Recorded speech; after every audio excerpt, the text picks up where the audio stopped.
Good morning everyone at magdi-discuss lang tayo sa reaction tungkol sa nangyayari ngayon sa langis, no?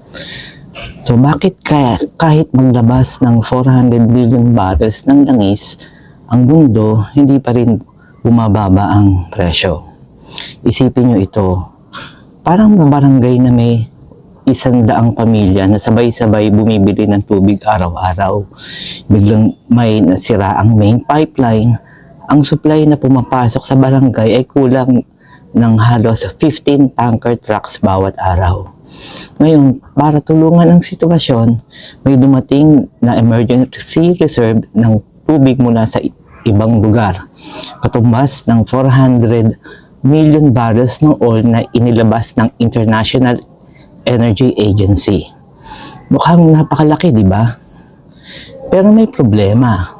Ang kulang sa mundo ay 15 million barrels bawat araw. Kung ang ilalabas ng emergency oil ay mabagal o maliit kada araw, parang nagbubuhos ka lang ng isang timba ng tubig sa isang swimming pool na may butas. So, sa isang araw daw, ang buong mundo to function properly needs at least 100 million barrels a day. Buong mundo to yung consumption ng langis sa buong mundo sa isang araw, they computed it as 100 million barrels a day. Dapat yung agos ng langis papunta sa mga bansa ng nangangailangan ay buo ang consumption nila is 100 million barrels a day.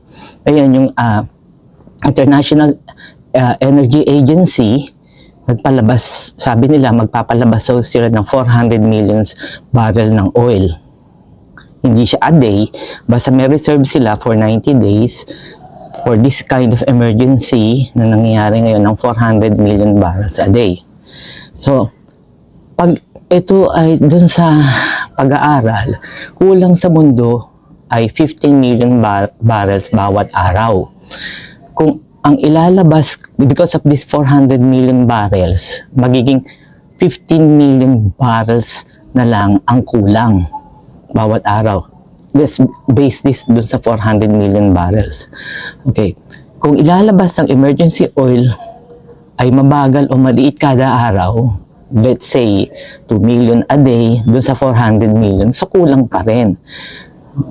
Ang pinagmulan ng problema, so saan ba ito nagsimula lahat, no? Ito ang tinatawag na Strait of Hormuz.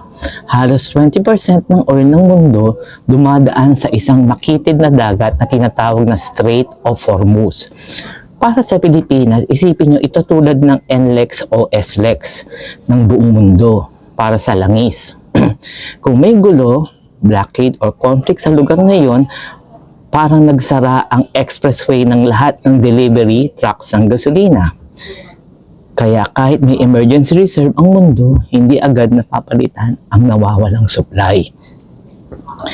May pipelines pero kulang. So meron dun sa Strait of Hormuz, no? Meron din itong mga pipeline going to the other side. Kasi isipin nyo, meron siyang river, no? Doon sa kabilang side naman, merong mga pipe going to the other side. Kasi nga ang Iran dito, ito yung nagbabanta ng gulo, na pag may dumaan daw na barko, pasasabugin nila. Pero meron namang sa kabilang side, sa kabilang lupa, may parang pipe. Okay? So, may alternative route tulad ng East-West pipeline ng Saudi Arabia. Pero ang capacity nito ay maliit kumpara sa nawawalang supply. Parang may service road ka, pero ang traffic na dumadaan ay pang 10 expressway. Hindi talaga kakasya. Ngayon, meron pang isang paraan, no? May shadow fleet na dumadaan. So, ano to? May ilang oil tankers na patagong dumadaan sa Hormuz. Ayan. Pinapatay nila ang kanilang tracking signal or transponders. Bakit? Para hindi makita ng Iran. Okay? Ito ang tinatawag na shadow fleet. So, pag napatay yung transponders, ito yung nag-identify na barko sila, gano'n. Pero maliit lang ang volume nito kung makalusot, no? Parang smuggling truck sa dumadaan sa gabi. May epekto, pero hindi sapat para punuan ang malaking kakulangan. Anong epekto nito sa mundo?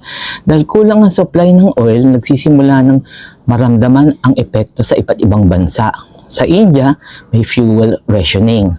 Sa Thailand at Vietnam, hinihikayat ang work from home para bawasan ang gasoline na consumption.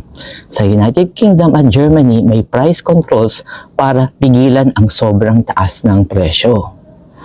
Anong ibig sabihin nito para sa Pilipinas? Ang Pilipinas ay 100% oil importer. So, kapag mahal ang oil sa world market, tataas ang presyo ng diesel at gasolina. Tataas ang pamasahe. Tataas ang presyo ng pagkain dahil mahal ang transport. Tataas ang kuryente dahil mahal ang fuel ng power plants. Sa madaling salita, kapag nagkasakit ang oil supply ng mundo, nilalagnat ang ekonomiya ng Pilipinas. Simple lessons sa economics. Hindi sapat na malaki ang stockpile. Mas malaga kung gaano karaming supply ang pumapasok araw-araw sa market. So isipin nyo isang araw, para umikot ang ekonomiya ng mundo, 100 million barrels a day should be delivered to each country.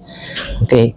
Sa economics, price is controlled by daily flow, not just total reserve. Kagaya ng sinasabi ko, ang langis na doon nakatambak sa Middle East. Okay, nasa Saudi Arabia, Bahrain, Libya, hindi naman siya makalabas. Okay, parang pera sa bangko. Meron ka ngang 1 milyon na savings. Pero kung 100 lang ang kaya mong i-withdraw, kulang pa rin sa pangangailangan. Let's go to the final insight. Ang oil crisis ay hindi lang energy issue. Ito ay geopolitical choke point problem. Ibig sabihin nun yun nga sa Strait of Hormuz kasi nga meron ng problema ang Iran at Amerika, no? Sabi ng Iran, pag may dumaan dun sa Strait of Hormuz, anihin nila yung mga barkong yun. At hanggat hindi bumabalik sa normal ang flow sa Strait of Hormuz, yung langis na dumadaan, lahat ng goods there, no, para i-deliver sa ibang bansa, mananatiling mataas ang presyo ng langis kahit pa maglabasan ng emergency reserve ang mundo. I hope you learned something and thank you for see you on the next lecture.